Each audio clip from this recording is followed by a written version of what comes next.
Hey everyone, Kyle once again, and welcome back on to another movie review for Halloween month, and another revisiting review actually for 30th anniversary of one of my favorite horror films, and let alone one of my favorite remakes. It's 30th anniversary from 1988, and that is of the remake of The Blob from director Chuck Russell, who I reviewed the Nightmare on Elm Street franchise. He directed Part 3, The Dream Warriors, which is a really good sequel. And also I will also along with collaborating with Frank Darabont as well, which they both worked on as the writers for Part 3, The Dream Warriors, as well as the writers on this film. And what can I say? 30 years later, I still say it is a fun, entertaining remake, and why to me it's one of the best, along with because my favorite horror remake, I love my horror from all time, is John Carpenter's The Thing, but this is my second favorite remake. Not my second favorite horror film though, because that's John Carpenter's Halloween. But this will be my top five without a doubt. I love this film. I still think it's still better than the original '50s The Blob film with Steve McQueen. Even though I never growing up I never minded The Blob because I enjoy actor Steve McQueen. That's the only horror film he's worked on. So I give a little respect to The Blob though. But this from the '50s though. But this it was much better. I got more fun and enjoyment with great cast, great effects, great kills, and let alone insane kills. The Blob is much more effective and destructive in this film.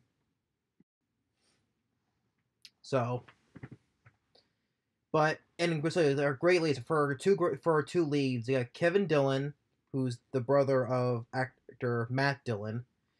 Really love him in this film, and you got actress Shawnee Smith, who go on to star in the Saw films. I really enjoyed her in this film as well. Presence, even for also a strong character as well. By the end, starts being a badass. Starts shooting at it. Come on, you can do better than that. But I still love this film. So yeah, with the Blob, it does play out like how it was in the original. Like the homeless guy with his dog, though the thing falls from Earth. A comet contains the Blob. It gets on his hand, and but then we got Kevin Dillon, who's basically a high school dropout. With this, he tries to make it to this other side of the broken bridge. The homeless guy sees, but he fails. The guy starts clapping. Shawnee Smith. Well, like Kevin Dillon plays Brian Flagg, and Shawnee Smith plays Meg Penny, and really enjoy the characters. And she's going out with the guy Paul Taylor, played by Donovan Leitch, which you kind of think makes you think that he kind of makes him look. You think he's gonna be the lead guy, but he gets killed. But it's Kevin Dillon who's the lead. But it makes you think that Donovan Leitch may be the lead guy though. But no, so it's a little twisted there. But you still get a little funny sense of humor where he's going out with Paul Taylor with his friend, who was also on a date with another girl, to buy condoms, and the town pharmacist, who is Penny's father, played by I know I've seen the guy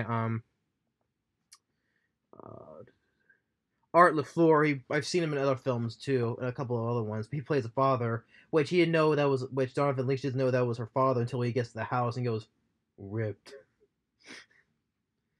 Um, then the homeless guy gets the thing on his hand. As they're driving, Matt Dillon chases the guy to the road, but he kind of gets hit. But they take him to the hospital, and it shows that Kevin Dillon, he may seem like he's a punk biker, he's with the jacket on the mullet, but he's actually a good-hearted guy because at least when they get to the hospital, he tells the little guy, "Hey, you're gonna take us." They're gonna take it easy, old dude. These guys are gonna fix you right up. So you see, it shows that he has a soft and a heart to him. Who cares about the guy? He makes sure that the guy doctors make him feel better. So he may seem like even with the sheriff played by Jeffrey DeMunn, like when we suspect him after when Paul Taylor gets killed, no evidence on him, and he does a good thing where he just makes him just turn loose because no evidence on him. It's like, hell, Flag is a punk, but ain't no killer. So he does the right thing. And like with Paul Taylor's death, after the good effects, you see that the old man got halfway dissolved. Really good, well done effects. He calls for the sheriff, and then all of a sudden you see his like dripping like acid on the table, and all of a sudden just falls right on top of him. You get this scene right here. Really well done effects. I really enjoy the effects, and it's really like if it was done nowadays, it would be entirely CG, no doubt about it. It would be just really bad, horrendous, cheap looking CGI. Because like I remember one point Rob Zombie, well, he wanted to do a remake of this. I'm like, really? And then I know he's not gonna know he's no longer doing it. I think it was like a while back or a year or two ago. We got director Simon West. He did Expendables 2, which I did not like. He did some other films. He did a couple of other ones I think I do like though, but I think he was approached to do the remake of this. I think one time Halle Berry was gonna be starring it. I don't know what, but just don't need. First of all, don't need to do another remake. This is fine right where it is. This is the remake. Much better and much fun and much more better than all other stuff in remakes nowadays. No need to do that. But really well done effects where Shawnee Smith is trying to help him, pulling out his arm, but it's doing no good because it's like acid. Pulls his arm out, and like his face like dissolved. Like I said, well done. So the kills in this are insane, and that was especially well done effects.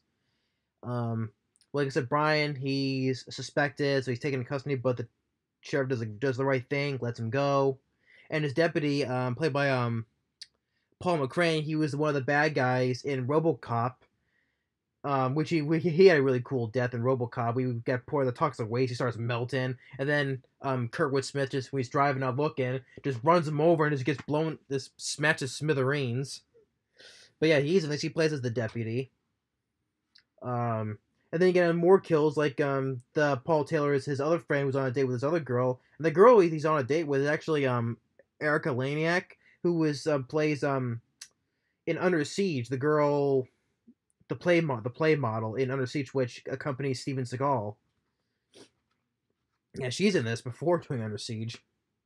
And another good kill, like when the guy goes in the trunk, and then he goes back in the car, tries to grab her right around here. His hands are caught, and the blob comes out, and her hair just starts like deflating, just oof. And then he gets consumed as well.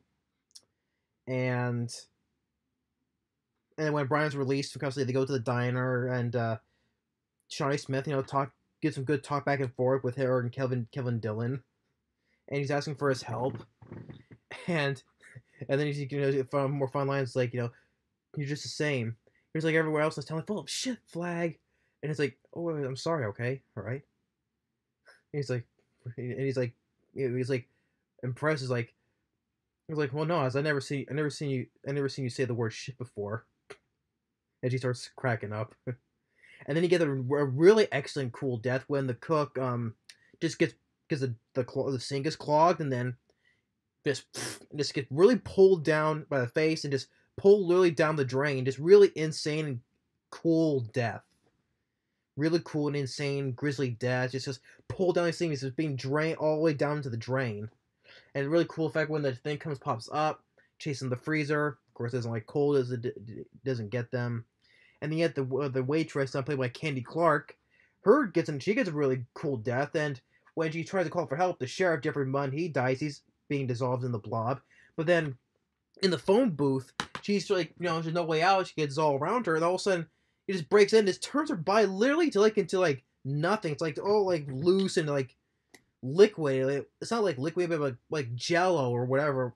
It's when it just breaks in, just makes her body into like in jello or whatever. I can't describe the word. Just if you've seen that death, you know what I'm talking about. It makes her body like into nothing, like it's jello or whatever. So you get another cool death. Then they go in the forest, and then all the military are there in the white suits, and our lead guy here, Dr. Meadows, played by Joe Seneca,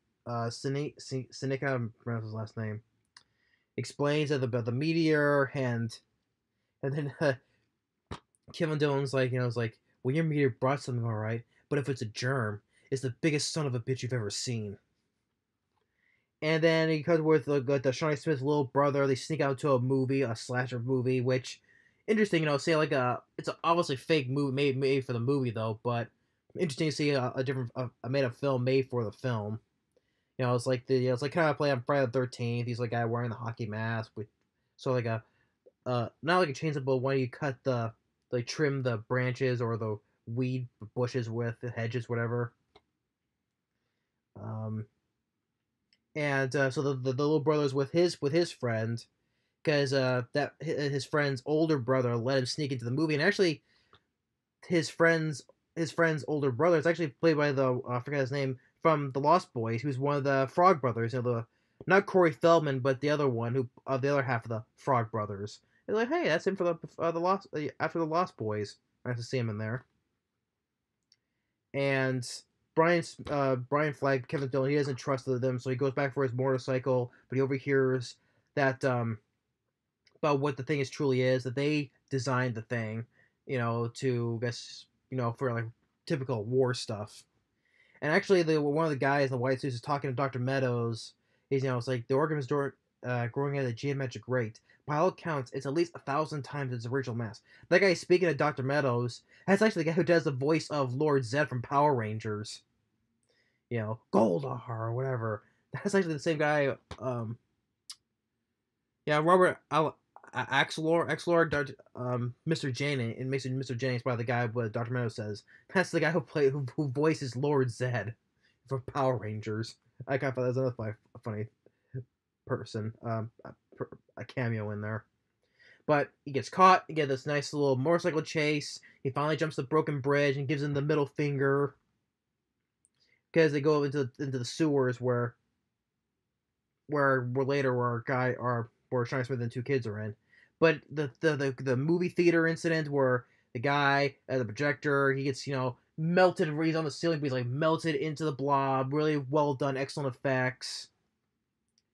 And then the other guy was up there gets killed, and then some more people get consumed in the theater, and then they get the chasing down to the sewers and kills. And you get like a ballsy thing where it kills the kids. It kills her Shawnee Smith's brother's friend, drags him, and he pops up like well done effects. It's like, hey, this blob doesn't give two shits about nobody. It kills kids, So, and then you get where the chase where the little brother gets out, and she's on the bike with Kevin Dillon, try to go around it, and then the bike is trashed. But then they made this injured soldier played by Bill Moseley. So yeah, hey, then you get another actor in there, Bill Moseley, which I've seen in my videos of guests of celebrities I've met at toy shows. I met Bill Moseley, famous for playing Chop Top in Texas Chainsaw Massacre 2, among other horror films. Hey, it's Bill Moseley. Nice to see him in there. But yeah, I met Bill Moseley because I like him in famously playing Chop Top in Texas Chainsaw Massacre 2. You see my video, me meeting Bill Moseley. But then Dr. Meadows doesn't want to let them out, so they block it up. And then Kevin Dillon just gets the bazooka that Bill Moseley has, and he's like, "Okay, Meadows, you won't listen to me? Listen to this." Blows up the vehicle that's blocking it. Dr. Meadows tells them to shoot him, but then Kevin Dillon's telling Paul McCrane, the deputy, it's like, yeah, that meteor is man-made. It was some kind of germ war test. They fucked up. Then the Blob just grabs Dr. Meadows, gets into his suit, his face, that.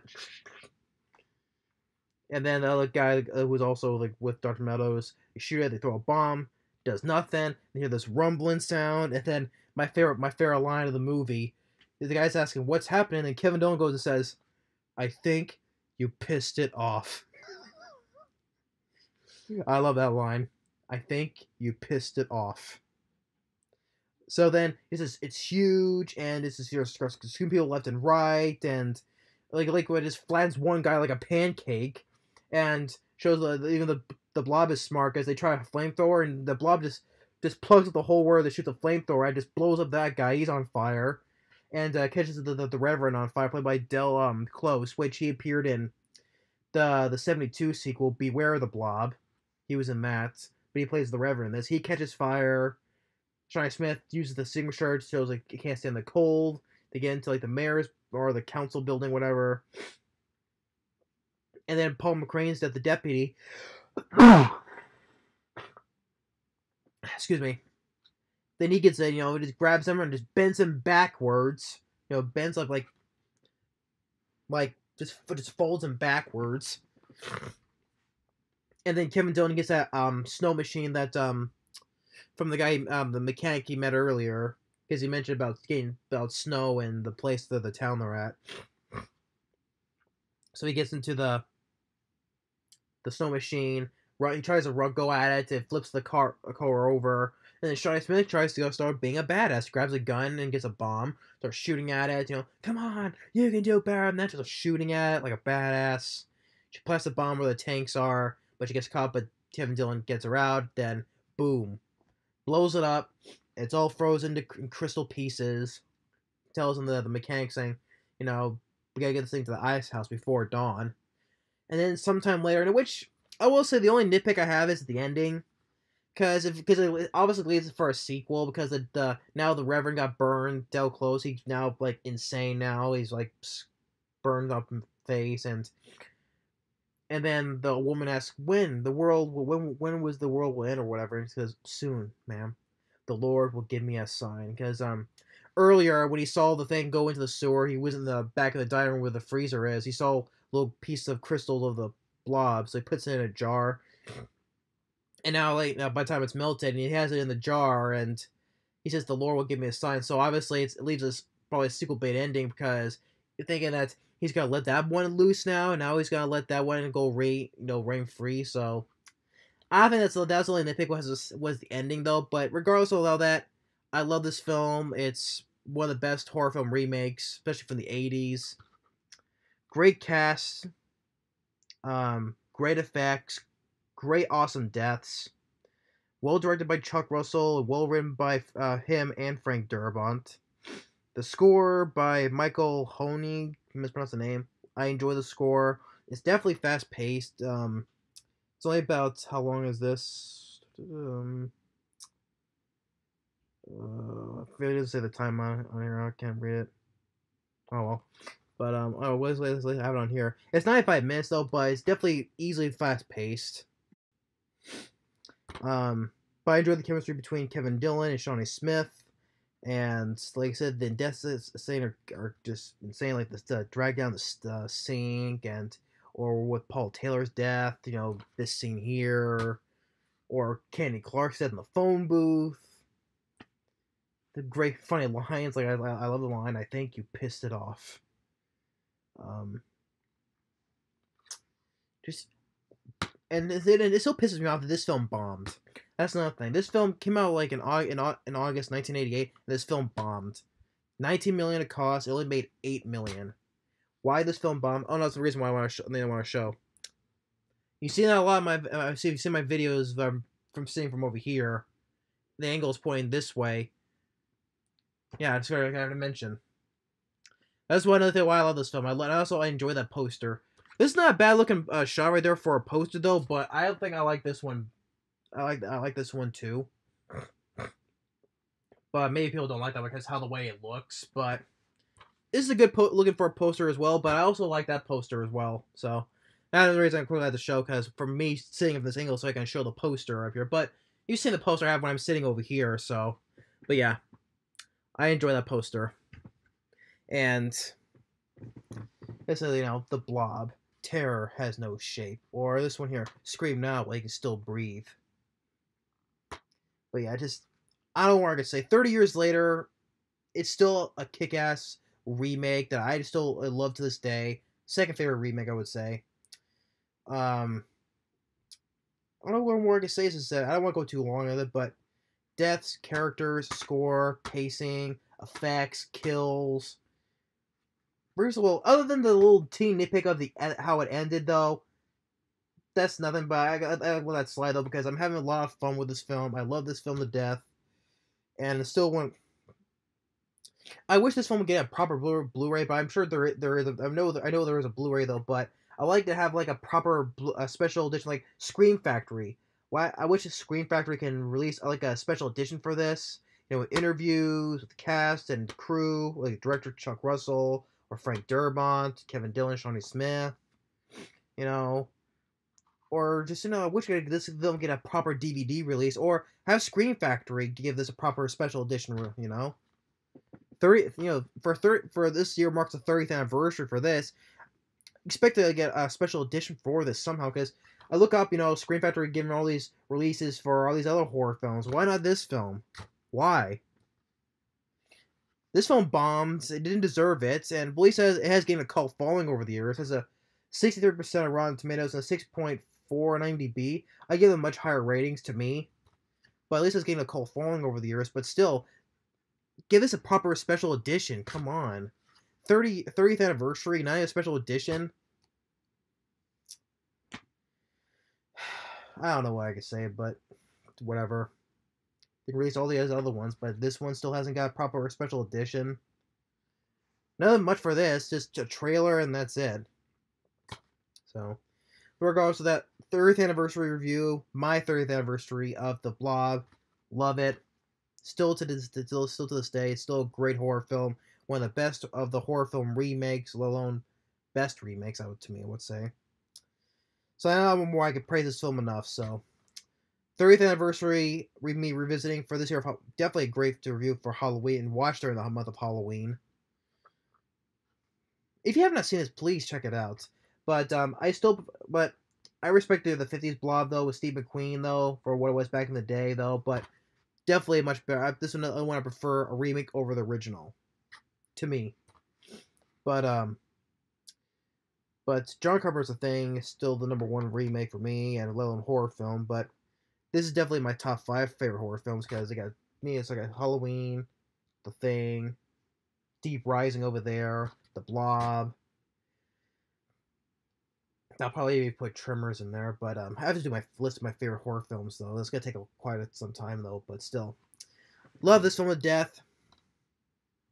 So that's my 30th anniversary, me of revisiting of the 1998 classic remake, The Blob. Love this to this day. Thanks for watching. Stay tuned for the next movie review for Halloween month. Later.